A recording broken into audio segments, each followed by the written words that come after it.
Hello everyone, मैं आप फिर से आप सबके सामने एक मुंशी प्रेमचंद जी की कहानी नेउर लेकर के आ गई हूँ। दोस्तों, बड़ी ही प्यारी सी कहानी है। एक व्यक्ति की व्यथा की कहानी है।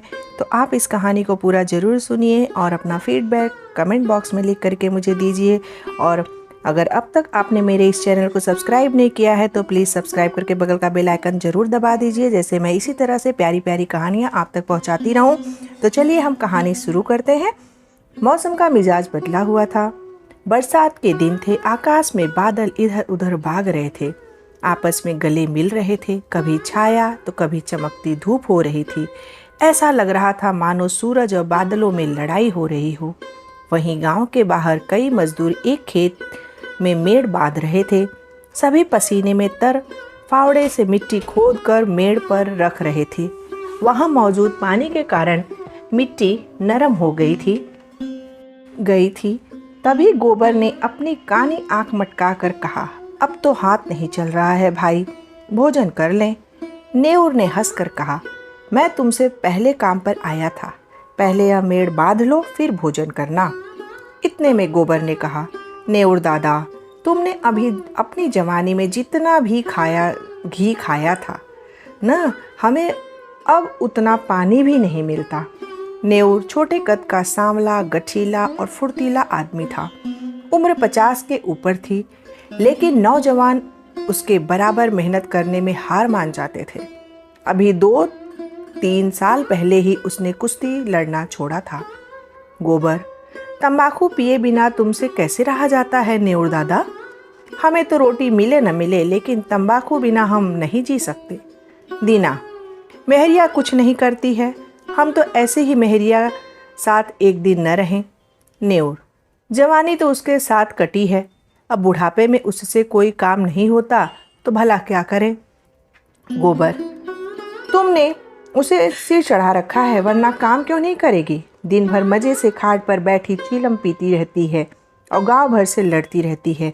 तुम जरूर बूढ़े हो गए हो, लेकिन वो अब भी जवान ही है। उसी वक्त दीना बोला, जवान औरत क्या उसकी बराबरी करेगी? आज भी सिंदूर, बिंदी, काजल और मेहंदी में उसका मन बसता है। रंगीन धोती और गहनों के बिना हमने तो कभी उसे नहीं देखा। तुम सीधे हो इसलिए निभा रहे हो, नहीं तो गली गली ठोकरे खाती। गोबर, मुझे तो उसके दिखावे पर गुस्सा आता है। काम कुछ न करेगी, लेकिन पहनने खाने को अच्छा ही चाहिए। नेउर बोला, तुम नहीं जानते बेटा, जब वह आई थी तब मेरा हाल ऐसा न था। वह रानी की तरह रहती थी। वक्त बदल गया, लेकिन मन तो अब भी वही है ना। जरा सा चूल्हे के पास बैठ जाए तो आंखें लाल हो जाती हैं। मुझसे तो यह हाल नहीं देखा जाता। यहाँ से जाकर पानी लाऊंगा और रोटी बनाऊंगा, तब जाकर खाएगी। तुम्हारी तरह अकेला रहता तो तंबाकू की 4 फूंक मार कर और लोटा पानी पीकर सो जाता। जब से बिटिया मरी है तब से वह सुस्त हो गई है। उसके मन को काफ़ी धक्का लगा है। माँ की ममता तुम नहीं समझोगे बेटा। पहले तो डांट डपट देता था, अब किस मुंह से बोलूं? तब दीना बोला, कल तुम पेड़ पर काहे चढ़े थे? इस पर नेउर ने बताया, बकरी के लिए पत्ते तोड़ रहा था। बिटिया को दूध पिलाने के लिए बकरी ली थी। अब वह भी बूढ़ी हो गई है, लेकिन थोड़ा दूध दे देती है। उसका दूध और रोटी ही मेरी मेहरिया का आधार है। शाम होते ही नेउर घर पहुंचा। उसने लोटा उठाया और नहाने की तैयारी करने लगा। तभी स्त्री ने खाट पर लेटे लेटे कहा, इतनी देर क्यों हो कर दी? काम से पीछे प्राण मत दे दो। जब पगार सबको बराबर मिलती है तो अकेले तुम क्यों जान देते हो? नेउर का मन प्रेम से भर गया। उसने सोचा, मेरी स्त्री के दिल में मेरे प्रति कितना प्रेम है। उसे मेरे मरने की, जीने की कितनी चिंता है। तब नेउर ने बोला, तुम जरूर पिछले जन्म में देवी रही होगी। यह सुनते ही बुढ़िया ने बोला, रहने दो, चापलूसी बंद करो। हमारे आगे कौन है जिसके लिए हम इतना हाय हाय करें? नेउर नहाकर लौटा और रोटियां बनाने लगा। चूल्हे से आलू निकालकर उसने भरता बनाया और दोनों साथ खाने लगे। इतने में बुढ़िया बोली, मेरे होने से तुम्हें कोई सुख नहीं मिला ना? केवल पड़े पड़े खाती हूँ और तुम्हें तंग करती हूँ। इससे तो अच्छा है भगवान मुझे उठा ले। उसी बीच नेउर ने उसकी बात काटते हुए बोला, यमराज आएंगे तो उनसे कहूंगा कि पहले मुझे ले लो। भला इस सुनसान झोपड़ी में अकेले कौन रहेगा। इतने में बुढ़िया बोली, तुम न होते तो मेरा क्या होता। यह सोचते ही मेरी आंखों के सामने अंधेरा छा जाता है। जरूर मैंने कोई पुण्य किया होगा तभी तुम मिले, वरना किसी और के साथ मैं न रह पाती। जैसे शिकारी कांटे में चारा लगाकर मछली को फंसाता है, वैसे ही आलसी और लोभी बुढ़िया जीभ पर रख रख कर नेउर को अपने इशारों पर नचाती थी। उन दोनों में से पहले कौन मरेगा, इस विषय पर आज उनकी कोई बातचीत न थी। पहले भी हजारों बार इस विषय पर चर्चा हुई। नेउर ने मन ही मन यह मान लिया था कि पहले वही जाएगा। वह मेहनत इसलिए करता था ताकि उसके पीछे बुढ़िया को किसी के सामने हाथ न फैलाना पड़े, वह आराम से खा सके। जो काम कोई न कर सकता था वह नेउर करता था कि 4 पैसे जमा हो जाएं। बुढ़िया के बगैर वह अपने जीवन की कल्पना भी नहीं कर सकता था। लेकिन आज की बात ने नेउर को सोचने में डाल दिया था। गांव भर में नेउर को काम की कभी कमी नहीं थी, लेकिन मजदूरी कुछ न मिलती थी। एक दिन एक बाबा जी घूमते फिरते गांव में आ पहुंचे। उन्होंने नेउर के घर के सामने ही डेरा डाल दिया। बाबा जी की सेवा के लिए गांव भर के लोग जमा हो गए। किसी ने लकड़ी दी, किसी ने कंबल का इंतजाम किया, तो कोई आटा दाल ले आया। नेउर को समझ नहीं आया था वह क्या करे, तो उसने भोजन बनाने का जिम्मा ले लिया। बाबा जी भूत भविष्य बताते थे। दूर दूर तक लोभ उन्हें छू नहीं सका। 2-3 दिनों में ही बाबा जी की चर्चा आसपास के गांव में होने लगी। नेउर बाबा की जी का सबसे बड़ा भक्त था। उसने सोचा कि बस बाबा जी की कृपा बरस जाए तो सभी दुख दर्द दूर हो जाए। दर्द दूर हो जाएंगे। बाबा बोले, बच्चा इस संसार की माया में क्यों फंसे हो। नेउर ने सिर झुकाकर कहा, महाराज अज्ञानी हूँ, क्या करूँ, स्त्री है उसे कैसे छोड़ दूँ। तब बाबा बोले, तुझे लगता है कि तू स्त्री का पालन करता है। नेउर बोला, तो और कौन सहारा है उसका। तब बाबा जी बोले, ईश्वर ने संसार की रचना की है, वो सबका पालन कर रहा है, और तू कहता है कि तू बुढ़िया का पालन कर रहा है। इतना अभिमान कैसे कर सकता है तू। नेउर को ज्ञान बोध हुआ। उसने हाथ जोड़ लिए और बोला, अज्ञानी हूँ महाराज। आंखों से आंसू गिरने लगे। इससे ज्यादा वह कुछ न कह सका।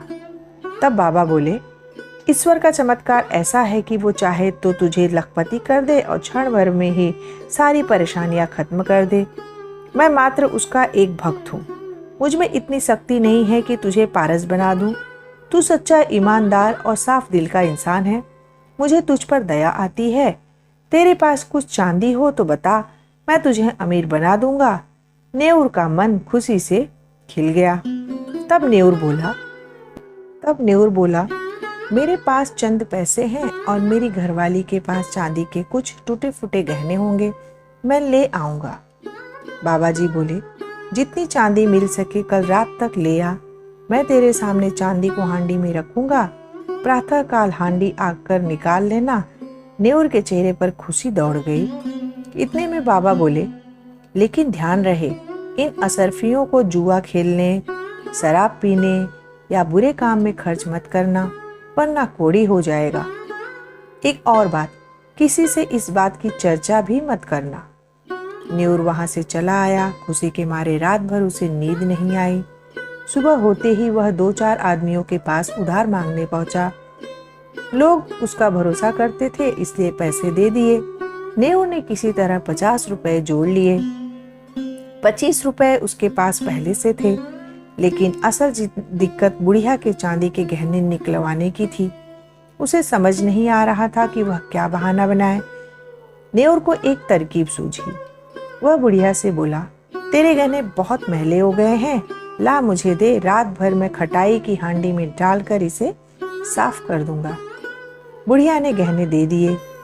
देर रात जब वह सो गई तो नेउर गहने लेकर बाबा जी के पास पहुंचा। बाबा ने मंत्र पढ़ा और हांडी में गहनों को रखकर नेउर को आशीर्वाद देकर विदा किया। नेउर घर तो लौट आया, लेकिन उसकी नींद गायब थी। वह करवटें बदलता रहा। सुबह तक का इंतजार किए बगैर वह अंधेरे में ही बाबा जी के पास पहुंचा। वहां पहुंचते ही उसके पैरों तले जमीन खिसक गई। बाबा जी वहां नहीं थे। नेऊर की छाती धक धक करने लगी। वह इधर उधर बाबा को खोजने लगा। हाट, तालाब, जगह देख आया, लेकिन बाबा कहीं नहीं मिले। पूरे गांव में बात फैल गई। सब तरह तरह की बातें करने लगे।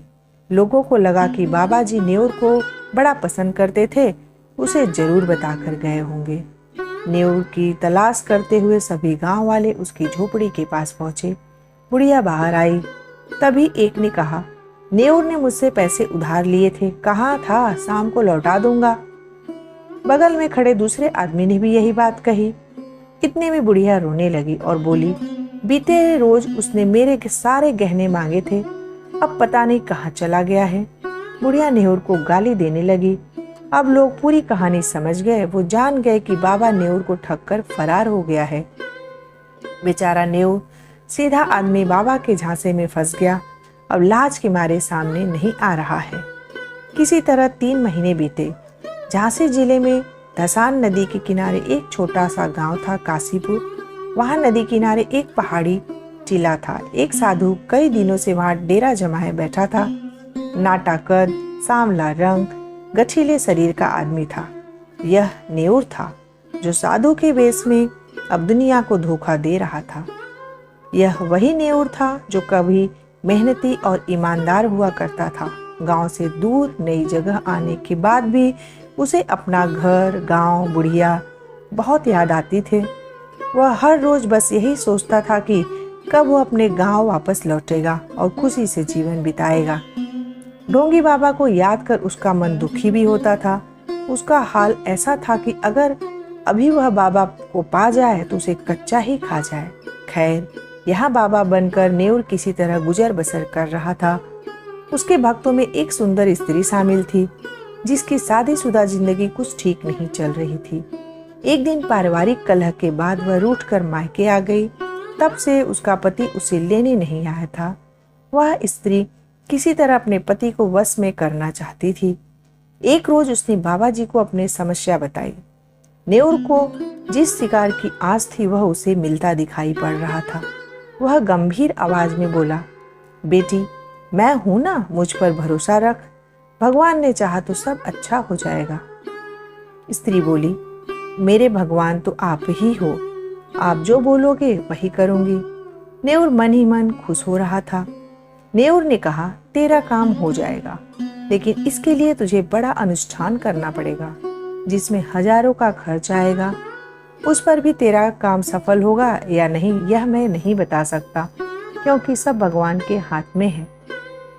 स्त्री किसी तरह अपने पति को वश में करना चाहती थी, इसलिए वह बाबा जी के चरणों में गिर गई और सोने के गहनों की पोटली उसके सामने रख दी। महीनों से जिस समय का इंतजार नेऊर कर रहा था वह आ चुका था, लेकिन उसके हाथ पांव कांप रहे थे। उसके अंदर अजीब सी उलझन होने लगी। वह चाहकर भी स्त्री के साथ ठगी नहीं कर पा रहा था। उसके संस्कार इस काम को करने से उसे रोक रहे थे। अंत में नेऊर ने रोते हुए कहा, बेटी, यह पोटली ले जाओ। मैं तुम्हारी परीक्षा ले रहा था, तुम्हारी मनोकामना जरूर पूरी होगी। इतना कहकर वहां से उठा और गांव की ओर निकल पड़ा। रास्ते में तालाब देख उसने स्नान किया। तिलक भभूत से उसे घृणा हो रही थी। तकरीबन 8 दिन के लंबे सफर के बाद वह गांव पहुंचा। उसे ऐसा लगा मानो वह बेड़ियों से आजाद हुआ हो और कोई बड़ी जीत हासिल की हो। उसके पहुंचने की खबर पूरे गांव में आग की तरह फैल गई। कुछ लड़कों ने स्वागत किया और बताया कि दादी तो मर गई।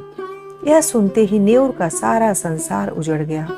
वह कुछ न बोल सका, आंखें भर आईं। वह दौड़ा दौड़ा झोपड़ी में पहुंचा। किवाड़ खुला था। बुढ़िया की चारपाई जस की तस थी। चीलम और नारियल भी ज्यों के त्यों धरे हुए थे। इतने में पूरा गांव वहां आ पहुंचा। सवालों की झड़ी लग गई। किसी ने कहा, तुम कहाँ थे नेऊर दादा? तुम्हारे जाने के 3 रोज बाद ही दादी चल बसी। दिन रात तुम्हें कोसती और गालियां देती थी। तुम इतने दिन कहाँ रहे? नेऊर के पास कोई जवाब न था। वह कुछ न बोल सका, बिल्कुल मौन हो गया। मानो जिंदा लाश। उस दिन के बाद से किसी ने न्योर को हंसते बोलते नहीं देखा। वो ना किसी से कुछ कहता और ना कुछ मांगता। गांव के बाहर सड़क किनारे वो बैठा जाता, जो राहगीर दे जाते उसी से अपना गुजारा करता। गांव में प्लेग फैल गया, सब गांव छोड़कर भागने लगे, पर न्योर को किसी चीज की परवाह न थी। वह झोपड़ी के बाहर निर्जीव और अचेत पड़ा था। तो दोस्तों, इस कहानी से हमें यह सीख मिलती है कि मुंशी प्रेमचंद जी की कहानी से हमें यह सीख मिलती है कि ईमानदारी और संस्कार सबसे बड़ा है और इंसान को धन का लोभ नहीं करना चाहिए। तो दोस्तों, आपको ये कहानी कैसी लगी? अपना फीडबैक कमेंट बॉक्स में लिख करके ज़रूर बताइए। और अब तक आपने स्टोरी विद किरण को चैनल को सब्सक्राइब नहीं किया है तो सब्सक्राइब करके बगल का बेल आइकन भी ज़रूर प्रेस कर दीजिए, ताकि इसी तरह प्यारी प्यारी कहानियाँ आप तक बड़े ही आसानी से पहुँच सके। फिर मैं अगले वीडियो में नई कहानी लेकर आऊँगी। तब तक के लिए टाटा बाय बाय।